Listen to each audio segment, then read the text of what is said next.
We're in your hometown, the Octagon's here, you've got a couple of fights under your belt in the UFC.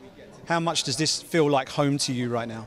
This is home. This feels where I'm supposed to be, and as I always say, you know, when I very first started this sport, this was kind of my main goal, to be on this London O2 card, and I'm finally here. Have you been as a fan at the O2 and watched UFC events from the stands before?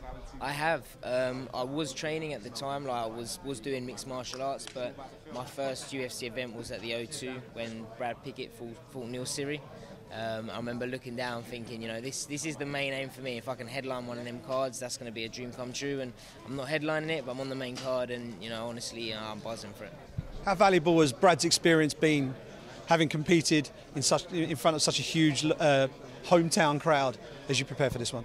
Say that again, sir. How valuable has Brad's experience been? How much have you been able to tap into his past experiences of fighting at the O2? It's very valuable. Brad always teaches me a lot of lessons because, you know, he's been there from the start, so he's always been able to teach me stuff, even if it's nothing to do with fighting and just involved with sponsorships or managers and them sort of things. But, you know, he's told me a lot about the O2 cards, and he says it's the best thing, so, you know, I can't wait to get that feeling on Saturday night. Talk to us about your opponent. He's on a win streak, he's dangerous, but he's kind of under the radar a little bit. So what do you make of him as an opponent? Break it down for us. If I'm honest, I haven't watched too much of him. You know, he's very talented, and just like everyone is in the UFC.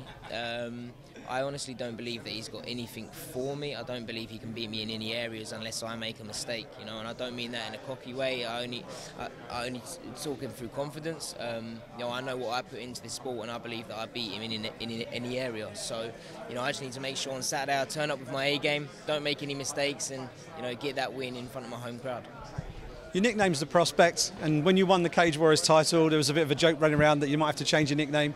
You're back in the UFC, and you're The Prospect. How long before you become a contender? I don't know, you know, I think I'm going to stick with it until I get that gold strap. You know, I've spent too much money on T-shirts, so it's going to have to stay with me.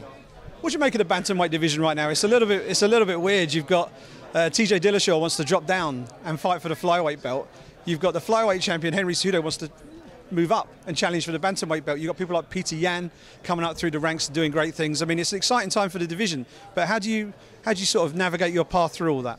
Well, obviously the division's stacked, which is a good thing. You know, it means there's more competition and it's exciting. You know, I want to be in exciting fights and prove myself against the best in the world.